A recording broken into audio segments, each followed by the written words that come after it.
Do you remember back on the 7th of October when you learned that the resistance had beheaded 40 babies? Were you shocked and horrified? I bet you were. For a fellow human being to even consider such an action upon the innocent does not comprehend as rational behaviour. Then we learned that it wasn't true and was sensationalism and propaganda laid out by the occupiers to pave the way for what was to come.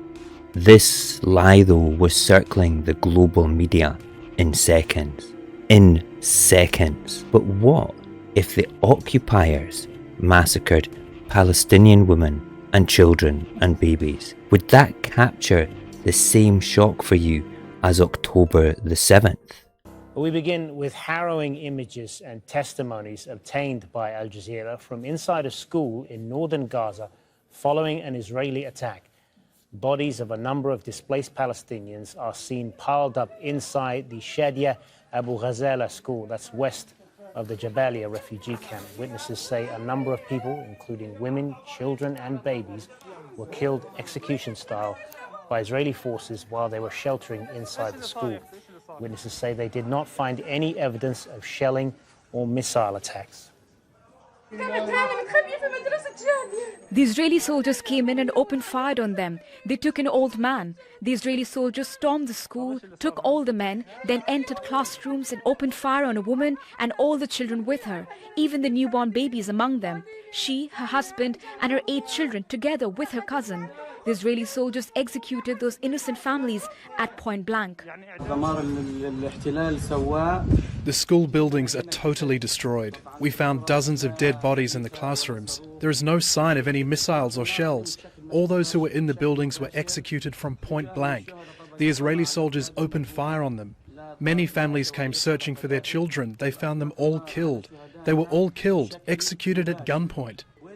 According to the report you have just watched, the occupiers entered the Shadia Abu Ghazala School, removed all the men from the building, and then, in the school where they thought they would be safe from harm, innocent women, children and babies received the gift of occupation bullets at close range. It wasn't until the military left the school that the massacre was discovered and reported.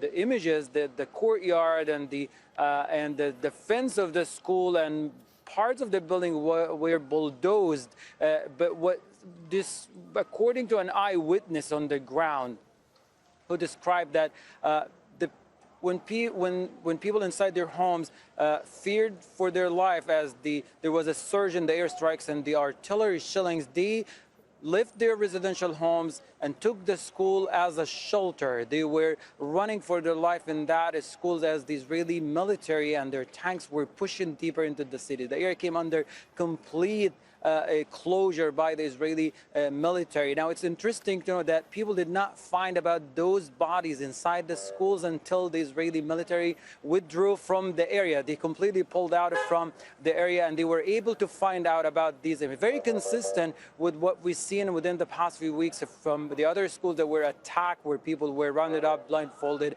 and were taken to undisclosed area. But at this situation, people happen to be killed inside the classrooms. How can the proven lies of alleged resistance atrocities enter into the collective consciousness of the world and not the massacre of women, children and babies by the hand of the occupiers?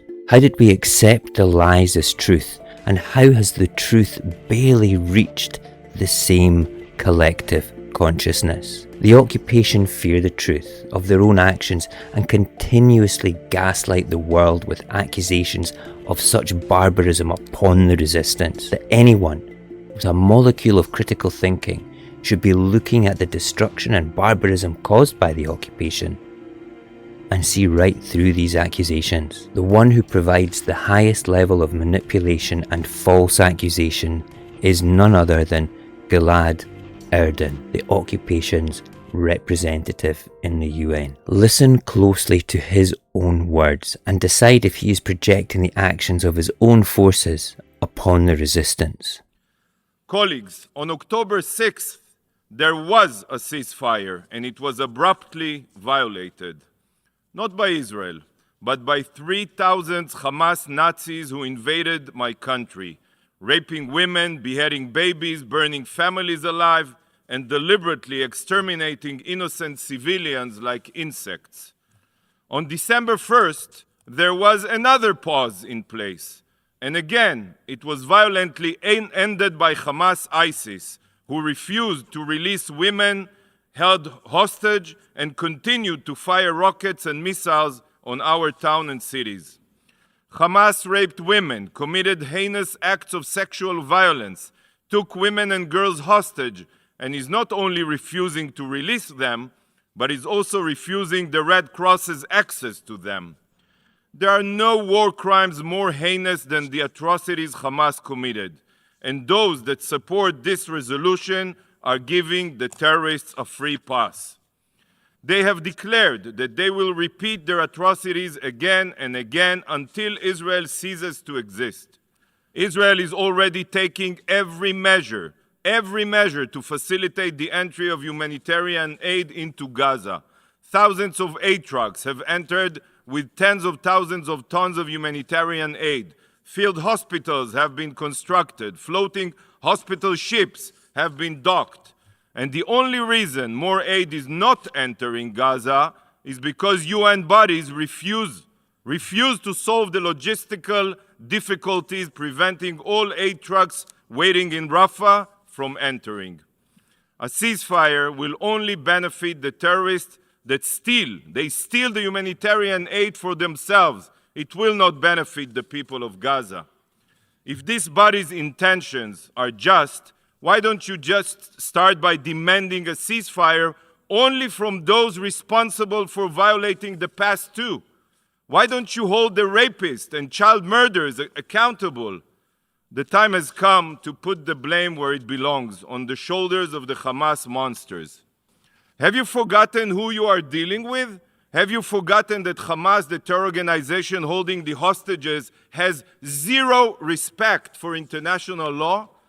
A useless resolution will not secure the release of hostages. In fact, Mr. President, a ceasefire will only ensure that their suffering is extended at the hands of the terrorists. Hamas does not respond to General Assembly resolutions. Hamas responds only to threats on its survival. My extreme empathy for the oppressed has become entwined with a passion to ensure that the actions of the occupation do not go unanswered. History will remember them with a disgusted rage citing hypocrisy. And until they are faced to answer for their actions, they will continue to play the victim while all the time forcing more people off their land, claiming it for themselves in a medieval pseudo-conquering mentality. But the world came together at the United Nations expressing the need to stop this savagery by the occupiers.